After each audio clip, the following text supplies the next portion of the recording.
It is a tragic reality that there are people in this world who die and who go unidentified for decades. For many of us, the idea of having nobody remembering or looking for us is a fate worse than death. For the people who go nameless, it's a legacy that cannot be changed without the help of the living.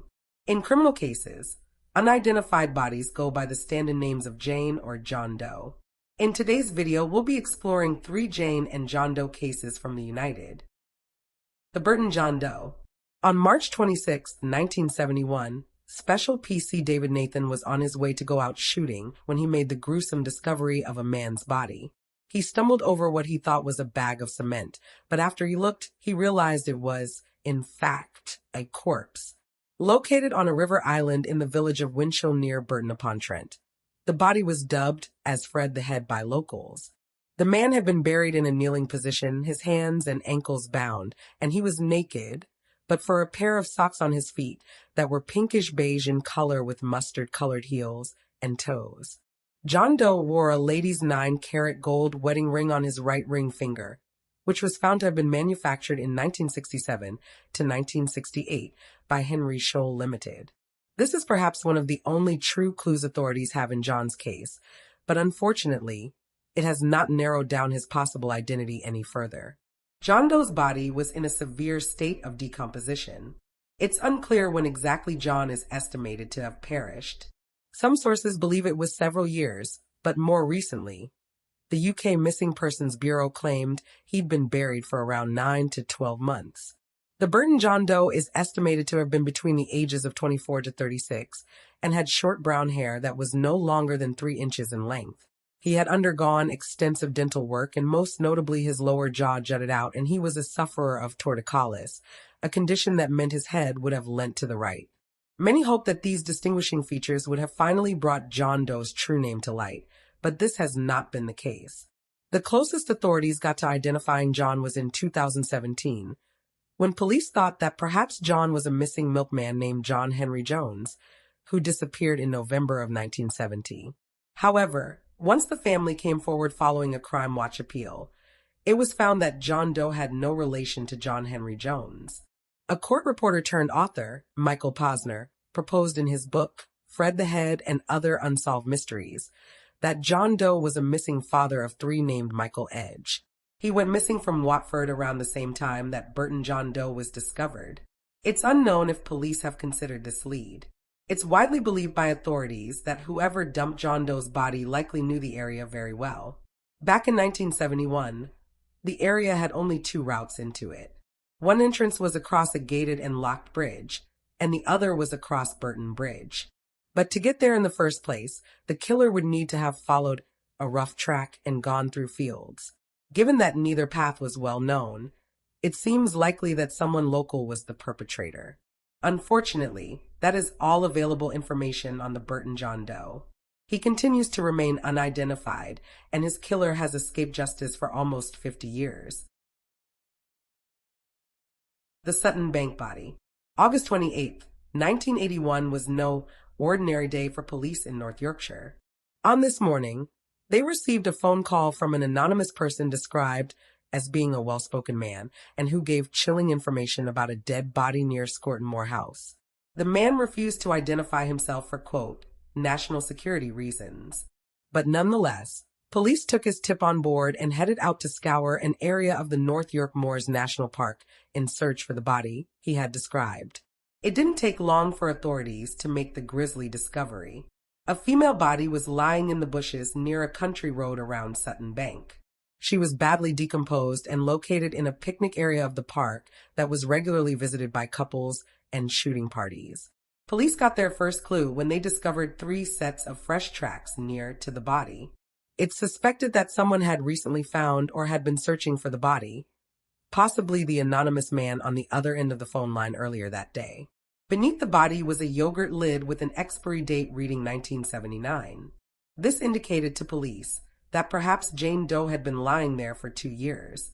However, many online sleuths dispute this and argue that the lid could have been put there to throw authorities off. 3 months later, in November 1981, Medical students collaborated with the TV makeup department to create a waxwork replica of Jane Doe's face in the hopes that someone, somewhere, would be able to identify the woman, who had been carelessly dumped in August that same year. Unfortunately, these attempts at identifying Jane were unsuccessful. The Home Office recorded Jane's death as an unexplained incident in 1981. The state of decomposition of her body made it impossible to decipher her cause of death, and very little is known about who she might be. Jane Doe is described as being around 5'4" and aged around 40 years old. She had dark hair in a page boy style and was of a slender build. Jane had many telltale signs of old injuries: an old fracture on her right angle, a deviated septum likely caused from trauma to the nose, and an abnormality in her neck vertebrae, which would have caused her to suffer from a bad back. Jane Doe was missing all of her upper teeth, and she had a dental plate fitting. She had only 6 of her lower teeth, and they were heavily stained, suggesting she was a smoker and a drinker who did not take care of herself properly. She had pink Max Factor brand nail polish on her toes and wore a shoe size 4. Jane was found naked and with no other personal items or items of clothing. Several appeals for information in Jane's case were made over the years, and her body was exhumed in 2012. But, once again, no information was found that could lead to her identity or her killer, although a full DNA profile is now available for comparison.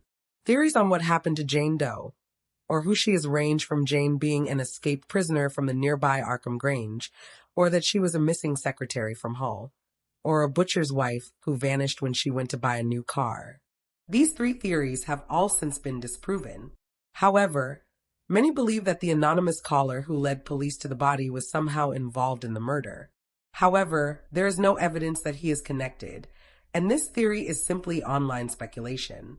Some sleuths also wonder if Jane was a victim of the Yorkshire Ripper. Peter Sutcliffe was a married truck driver from Bradford who was convicted of killing 13 women and attempting to kill 7 more between 1975 and 1980. This latter theory has since been dismissed. Also known as the Nude in the Nettles, Jane Doe has remained unidentified for almost 40 years. Her case is still open, but police can only investigate so much when there are no new leads in the case. Bedgebury Forest Jane Doe. On October 23, 1979, in Bedgebury Forest, Kent, a woman riding horseback through the trails was shocked to find the dead body of a woman lying in the brush. Jane Doe was found with no ID and has remained nameless for 4 long decades.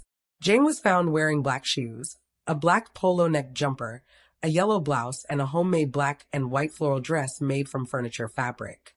She was described as having a thin build, standing approximately 5'1", and was possibly Eastern European. Her hair was brown and shoulder length, and her eyes were brown too. It's believed that she may have given birth to at least 1 child in her lifetime, and was thought to be between the ages of 30 to 35, but potentially as young as her mid-20s. Jane's cause of death was the result of a beating. She had suffered massive head injuries, and a blood-soaked wooden stake was found near to her body. Police identified this as the murder weapon. She'd been dead for approximately 5 days. Her autopsy showed that Jane had suffered an ectopic pregnancy, which is when a fertilized egg implants itself outside of the womb. It's likely that Jane would have been in severe pain, and she may have sought out medical attention, thinking she had appendicitis, as the pain would have been on her right side. Jane had poor dental hygiene.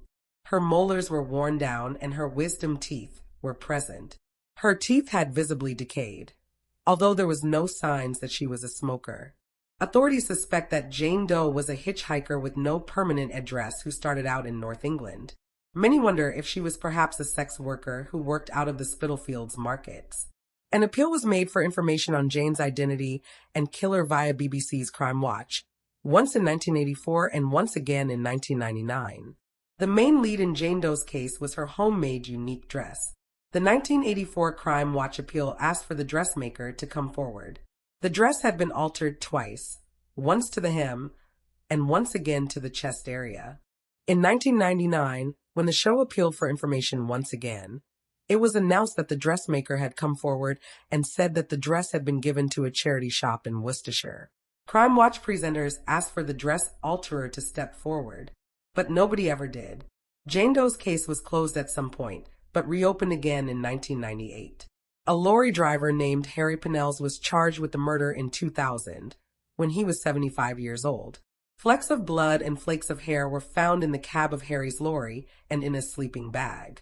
Both had moderate support that the DNA was the victim's, and according to forensics, the particles on Jane's clothing matched a foam mattress which lay in the back of the lorry.